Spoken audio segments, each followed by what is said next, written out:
안녕하세요. 김유엽의 경기부동산입니다. 구독, 좋아요 부탁드립니다. 부동산 아파트 값이 수도권 강세, 지방광역시 약세로 양분화되는 흐름입니다. 수도권은 아직 거품이 확대되고 있지만 설 이전 특단대책, 4월 보궐선거, 6월 다주택 세금 확대를 앞두고 봄부터 아파트 값이 출렁거릴 소지도 있습니다. 상승장에는 아파트를 여러 채 보유한 다주택만큼 불로소득을 거두는 사람도 드물지만 반대로 부동산 하락장에는 다주택자의 자산 가치가 크게 떨어져 하우스푸어로 전락하거나 경제 파탄을 몰고 올 수도 있습니다. 대구, 부산 등 지방은 매물이 쌓이는데 사려는 사람이 없다고 하니 더 늦기 전에 결단이 필요한 시점입니다. 부동산 3월 못 버틴다, 매물 급증, 위기신호. 항상 이 탐욕이 문제예요. 탐욕. 자, 지금 다주택자라고 해서 뭐 다 이렇게 탐욕스럽고 이런 건 아닙니다. 특히 이제 아파트를 여러 채 갖고 있는 사람들, 임대주택 사업을 냈거나 또는 여러 채 가지고 있는 사람들, 이 사람들이 문제인 거예요. 지금은 집값이 계속 뛰고 있고, 양도세는 엄청나고, 보유세 이것은 별로니까 그냥 끌고 가는 거죠. 그런데 문제는 폭락장에는 엄청나게 떨어질 수 있다는 거예요. 이 돼지 보세요. 정말 엄청나게 살이 쪘네요. 잘못하면 삶은 돼지가 될 수도 있어요. 자, 이제 부동산 하락장에 다주택자, 영끌, 갭투자 쫄딱 망한다. 자, 이 시나리오를 잘 보세요. 별표를 칠 테니까. 이게 실질적으로 실전에서 자주 벌어지는 이제 시나리오입니다. 계속 뛴다. 고. 카페 들어가면 그런 말만 나오는데 한 대 탁 때려주고 싶어요. 알았어요? 여러분들 이제는 그런 사람들 말 듣지 마요. 지금 그나마 현 정부가 무능한 건지 일부러 뛰었는지 뭐 나중에 결판이 나겠지만 이래서 그나마 올라왔지, 앞으로도 그렇게 계속 뛴다라고 생각하면 오산입니다. 자, 4억 아파트가 새 아파트 핵심 입지 상승기 전환 이렇게 하면서 이제 올라가기 시작을 했어요. 얼마까지 뛴 줄 아세요? 대략 9억 정도까지 치고 올라왔습니다. 4억 아파트는 9억이에요. 서울 좀 중심으로 말씀드리면 그래요. 자, 가격 폭등, 대세 상승, 전국 화랑기. 지금 이게 계속 불장이 돼가지고 거품이 계속 올라갔잖아요. 그러다가 이제 10억 매물이 나오기 시작하면서 호가 띄우기, 거리랑 거의 없습니다. 호가만 올라가니까. 호갱들은 계속 지금도 추격 매수가 하고 있죠. 자, 결국 또 이러면서 10억이 일부 지역, 특히 수도권 같은 경우는 거래가 됩니다. 지방은요, 뭐 9억에 거래가 됐으면 12억, 13억 너무 욕심이 과했어요. 그렇게 하니 거래가 안 되지. 자, 아무튼 10억 거래됨으로써 또 12억으로 매물이 올라가요. 그런데 최근에 이제 이상현상이 벌어졌어요. 이게 지금 상투시세라는 걸 사람들이 많이 알아서 이게 호가 띄우기고 그러다 보니까 거래가 잘 이루어지지 않습니다. 한 10억 거래가 됐으면 10억 2천, 10억 5천 이런 것들은 거래가 돼요. 근데 단번에 뭐 11억, 12억 이 경우는 특별한 경우는 거래가 안 됩니다. 자, 수도권이 현재 이 모양이에요. 그런데 지방은 지금 여기까지 내려온 것 같아요. 이제 하락 전환입니다. 보세요. 색깔이 점점 진해졌죠. 집값이 계속 올라갔다는 뜻이고, 이제는 색깔이 파란색이 진해집니다. 집값이 점점 떨어진다는 건데, 자, 10억 매물, 12억 매물이 이제 거래가 안 되니까, 10억 이상으로 거래가 안 되니까 12억 매물이 10억으로 다시 줄어들어요. 근데 10억에도 살려고 안 하니까 결국 거래가 9억이 돼요. 이게 바로 지금 지방의 초기 모습입니다. 매수자 실종, 호가를 계속 내리고 있어요. 안 팔리니까. 실수요자들은 추격 매수를 그래도 가끔씩 하고 있습니다. 그러면 좀 지나면요, 봄 정도 되면 이제 8억 매물로 추락할 거예요. 호가는 계속 걷잡을 수 없이 내려가고 거래량은 없고, 자, 금매나 사람들이 끄적거리면서 매입하겠죠. 자, 7억으로 떨어집니다. 가격 하락, 대세 하락. 7억까지 추락했다는 것은 이제 가격이 지속적으로 하락할 가능성이 높다는 거예요. 대세 하락. 전국적으로 이제 침체에 빠졌다는 겁니다. 결국 폭락을 계속 이어가면서 5억 하락, 즉 가격이 폭락하고 바닥 시세까지 근접하고, 이때 이제 결국은 5억까지 추락하면 하락기가 탈출하겠죠. 즉 2013년에서 21년 현재까지의 흐름이라면 앞으로 이것은 21년부터 또는 늦으면 22년, 25년까지 추정을 하고 있어요. 지방이 먼저 갈 것 같고, 먼저 떨어질 것 같고, 그 다음에 수도권, 서울이 따라갈 것 같아요. 자, 이 흐름을 꼭 기억하셨다가, 자, 이 상황이 되었을 때 빨리 던질 생각을 하십시오. 자, 이제 그럼 구주택 사례를 한번 말해볼게요. 자, 7억. 내가 7억을 매입했다. 뭐 지금 매입한 사람들 기준으로 한번 볼까요? 아마 서울 같은 경우, 수도권 같은 경우는 지금 매입해도 상승을 할 겁니다. 그런데 언젠가는 하락을 할 거 아니에요. 그런데 하락이 이제 6개월간 하락했다. 왜 6개월이 중요하냐면 심리적으로 6개월 동안 하락하게 되면 대세 하락이 될 가능성이 커요. 그리고 또 하나는 그동안에 정부가 집값을 잡지 않았는데 6개월 정도 하락을 했다. 이건 정부가 집값을 실질적으로 잡고 있다는 거예요. 이제 하락시킨다는 뜻입니다. 그러면 위험 신호잖아요. 그러면 이제 두 가지 방법이 있어요. 첫 번째는 매도로 하는 방법이 있고 두 번째는 그냥 보유하는 방법이 있는데 만약 대세 하락으로 이게 거의 유력하다 그러면 던지는 게 더 낫습니다. 물론 애만 아파트를 팔라는 건 아니에요. 그래도 별로 나는 팔아도 부담 없다 하는 분들은 파는 게 나아요. 그 근거를 가르쳐 줄게요. 뭐 지금 팔라는 거 아니에요. 지방은 지금 팔아야 할 것들도 이제 생기고 있어요. 수도권은 좀 더 끌고 가야죠. 자, 이거 보세요. 이제 7억짜리가 아마 8억대까지는 뛸 것 같아요. 8억 플러스 마이너스. 그러다가 하락을 하게 되면 6개월 정도 하락하면 결국 6에서 8억 이 사이에 포지션이 취하겠죠. 이제 가격 매물 포지션이. 자, 그럼 여기 보면 이때 매도를 해버리시라고요. 뭐 1억을 손해보든 1억을 득을 보든 본전이든 간에 매도를 해버리면 이제 2에서 5년 하락한 다음에 잘 보세요. 그때 15억 아파트가 아마 10억까지 추락을 할 거예요. 그럼 이때 이 10억짜리를 잡으시라고 현금 가지고. 뭐 5억이나 떨어졌네요. 그런데 재밌는 게 이제 10억으로 잡으면 15억 회복했다가 이게 15억으로 끝나겠어요? 지금 시세 15억이 10억으로 떨어졌는데 얘는 23억까지 갈 가능성이 커요. 15억짜리가 10억으로 떨어졌다 23억. 그러면 이 계산해 봤더니 보세요. 자, 여러분들이 10억에 잡아서 23억에 팔았으니까 순수익이 13억이나 차익이 생기네요. 이렇게 미리 던졌기 때문에 13억을 번 거예요. 근데 이번에 이제 보유하신 분은 똑같은 코스인데 보유를 하는 바람에 내 아파트가 3억이 더 떨어진 거예요. 이제 마이너스 3억. 자, 그러면 10억 아파트가 이때는 15억짜리는 이제 못 잡아요. 내 자본금이 줄어가지고 10억 아파트가 6억으로 떨어진 걸 잡겠죠.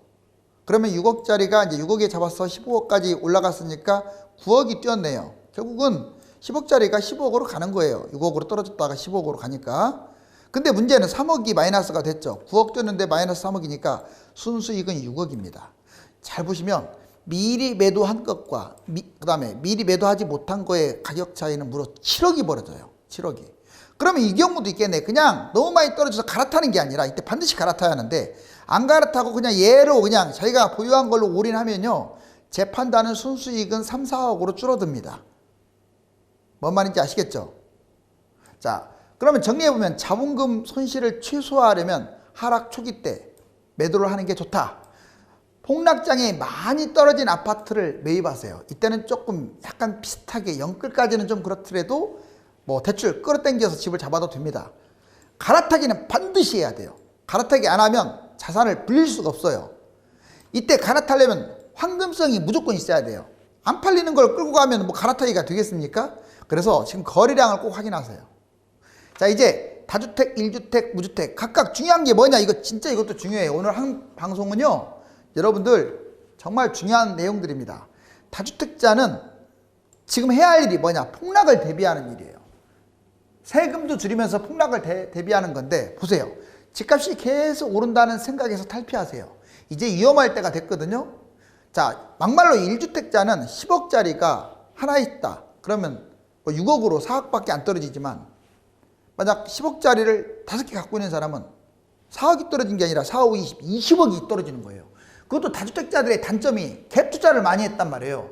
갭 투자하게 되기 때문에 돈을 못 돌려줘가지고 경매당해 버릴 수가 있어요. 그럼 끝장입니다. 지금까지 벌어놨던 거 다 날아가는 거야. 실제로 그런 사람들을 많이 봤어요. 그래서 다주택자들은 폭락에 대비하는 게 1순위야 무조건. 이랬다는 난리 나니까 집값이 계속 오른다는 생각 탈피하고 양도세 중과 이것도 문제지만 차익에 대해서 세금을 많이 맞는 것도 중요하지만 더 중요한 건 폭락장의 가격 떨어지는 폭이 이 중과보다 훨씬 세요. 그리고 폭락장에도 일반 과세 40%는 안 없어져요. 그건 영원합니다. 물론 장기 특별공제는 좀 적용해 줄지 몰라도 아무튼 일반 과세 40%는 안 없어지고 중과세 12, 20되고 뭐 20, 30 이런 것만 사라질 가능성이 있어요. 근데 집값이 너무 떨어지니까 손해라고요. 하락장, 자본금 대폭 손실. 예를 들어서 자기가 총 합이 25억이다. 그러면 15억으로 확 줄어들어요. 여기서 전세 끼고 투자한 것들은요, 쫄딱 망할 수가 있어요. 경매당할 가능성도 높습니다. 그래서 다주택자들 진짜 조심해야 돼요. 자, 1주택자에서 가장 중요한 건 뭐냐? 갈아타기를 대비해야 한다는 거. 1주택자 아무 생각 없이 나 돈 많이 벌었으니까 좋아하고 끝까지 가면 안 돼요. 여기 보세요. 상주장보다는 폭락장에 지금 갈아타는 것은 재미없어요. 지금 더 올랐는데 갈아탈 게 좋은 게 더 올랐는데 그러니까 폭락장에 꼭 갈아타십시오. 다만 조건이 있어요. 2번 안 팔리는 주택 아파트로 따지면 뭐 300세대 미만이거나 또는 거래량이 별로 없거나 또는 비아파트 그러니까 오피스텔 갖고 있거나 빌라 갖고 있거나 쓸데없이 단순 노후화된 뭐 그런 재개발 갖고 있거나 이런 사람들은요 그런 거 사지 마시고 지금 갈아타세요. 지금 좋은 걸로 갈아타라고는 안 할 테니까 소형 아파트라도 왜냐면 무주택으로 가자니 불안하잖아. 그러니까 내 거 던지고 황금성 있는 걸로 갈아타면 자 나중에 폭락장에 훨씬 좋은 걸로 갈아탈 수가 있어요. 근데 이렇게 황금성이 없는 걸 끌고 가다 보면 나중에 갈아타기를 못 합니다. 자, 추가 매입할 사람들이 가끔씩 있는데 세대 분리가 되고 뭐 아들한테 추가 매입 이런 거 있잖아요. 증여 뭐 문제가 있긴 하지만 세대 분리해서 저평가로만 판단하세요. 그런데 2주택 만들면서 추가 매입하면 진짜 바보예요. 그건. 자, 이제 무주택자는 매입을 판단합니다. 지금도 판단해야 하고 폭락장애도 판단하는데 지금은 저가, 중저가는 무조건 매입하라는 건 아니고 이제 판단을 해보는 거예요. 아파트에 따라서. 상주장, 저평가, 급매 이거하고 청약 조건 좋으면 기다리는 게 좋습니다. 50점대만 돼도 기다리는 게 맞는 것 같아요. 자, 청약을 판단해라. 자, 영끌로 실거주하는 사람들 무조건 금지. 무리한 갭투자. 갭투자들은요 다 영끌이라고 봐야 돼요. 여러분들 3억짜리 뭐 1억 갭투자 이것은 영끌은 아니지만 5억 넘어가고 6억 넘어가고 하는 것들은 다 이거 이자만 안 낼 뿐이지 엄청난 문제입니다. 그리고 자, 제발 부탁이니까 무주택자 여러분들 바닥장에는 꼭 매입하세요. 꼭 바닥이 아니래도 좀 1년 뛰고 2년 뛰었어도 매입하시라고요. 영원히 무주택 이건 가난한 삶을 못 벗어나요. 보통 왜 무주택자들이 하락장에 집을 못 사냐면 하락장에는 더 추락하니까 이제 일본장 날까봐 못 잡는 거야. 그러니 평생 거지 신세가 되는 거예요. 지금 이렇게 마음고생 해갖고 매수할까 말까 이 고민을 하고 있잖아요. 근데 집값이 폭락했는데 뭘 망설여요. 매입을 해야지. 자, 이제 아파트 지역별, 가격별, 유형별 최선의 매매 방법. 지역별로 먼저 서울은 7억 내외 정도로 한번 판단하는 거야. 매입을. 주로 아직도 외곽 구축이에요. 지금 뛰고 있는 게 외곽밖에 더 뜁니까? 500세대 이상은 돼야 하고. 경기 인천은 5억 내외 정도. 중소형 구축이 좋아요. 상대적으로. 자, 대단지 역세권 이쪽으로 웬만하면 접근했으면 좋겠어요. 물론 대단지 역세권이 쌀 리는 없죠. 근데 구축 같은 경우는 아직도 탄력받을 곳들이 있습니다. 신축은 무조건 꽝입니다. 앞으로 10년 지나면 신축이 구축이 돼요. 그리고 비싸요 지금. 그래서 꽝이라고요. 지방도 마찬가지예요. 3억 내외 매입, 중소형 구축으로 대단지 역세권, 구축도 비싼 것은 꽝이죠. 이렇게 접근하세요. 가격별로는 고가 아파트 경우는 10억 이상 매입하면 실거주로만 하세요. 돈이 좀 있는 사람들. 자본금으로만 매입하시면 돼요. 대출 받으면 안 돼요. 10년 이상 보유한다는 조건으로만 매입하세요. 이것도 권하지 않아요. 고가니까. 중가 아파트는 세모인데 7억 이상 실거주 있기는 대출을 최소화시키세요. 3에서 7년 흐름을 보고 판단한다. 잠도 못 자고 하는 사람들은 뭐 판단할 수 있죠. 그런데 대출까지 영끌한다 이거 난리 나니까 하지 마세요. 자, 저가 아파트는 조금 더 적극적으로 매수하는 건데 5억 미만 실거주 중심으로 투자도 저평가면 가능해요. 대출 활용, 저평가, 비과세까지도 판단하시고 이제 유형별로 따지겠습니다. 신축, 재건축, 거품 가격 조심. 웬만하면 안 했으면 좋겠어요. 이것은. 그래도 꼭 매수하려면 다른 아파트하고 비교해서 실거주 목적으로만 하세요. 장기 목적. 준신축은 황금성을 따지면서 갈아타야 돼요. 역세권, 대단지, 실거주 투자, 실거주 중심으로만 접근해야죠. 구축은 리모델링 용적률을 한번 보면서 1000세대 이상 이게 유리하고 실거주 투자 공이 다 맞는데 상대적으로 가격이 싼 게 좋겠죠. 지역별, 가격별, 유형별로 일단 비싸고 많이 뛴 거 신축 이건 안 좋다. 자, 서울, 경기도, 광역시, 지방의 흐름 이거 흐름 잘 보세요. 여기 보시면 예, 상승 확대. 여기 보시면 여기 엄청 올랐죠. 보시면 이렇게 올라가네요. 자, 그런데 여기 이렇게 이때 어떻게 됐어요? 이렇게 올라갔죠. 올라가듯이 이렇게 쭉 올라갔잖아요. 이번에도 또 똑같이 이렇게 올라갈 것 같아요. 이렇게 계속 뛸 것 같아요. 서울이. 그 다음에 대신에 상승폭은 크지는 않을 것 같아요. 즉 2021년은 2020년과 닮은 꼴이다. 자, 경기도 보시면 아마 폭등 확대일 가능성이 커요. 좀 더 커졌죠, 이게. 여기 이렇게 올라가듯이 이번에 이렇게 계속 올라갈 것 같아요. 물론 올해 내내 올라간다는 건 아닙니다. 실질적으로 서울에 비해서는 상승폭이 조금 더 이렇게 가파르죠. 자, 이번에 지방 한번 볼까요? 지방은 좀 심각해요. 이렇게 추락한 거 보이시죠? 이게 이렇게 뛰었잖아요. 조금 더 가다가 이제 이렇게 똑같이 이 전철을 밟을 가능성이 커요.